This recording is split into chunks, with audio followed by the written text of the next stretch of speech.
นุ้ยทำอะไรทำสวนทำต้น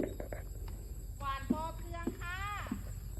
หวานปอเทืองไงหวานเม็ดปอเทืองอะเหรอใช่ค่ะมันเป็นยังไงเม็ดปอเทืองอะเป็นอย่างนี้ค่ะจะเห็นไหม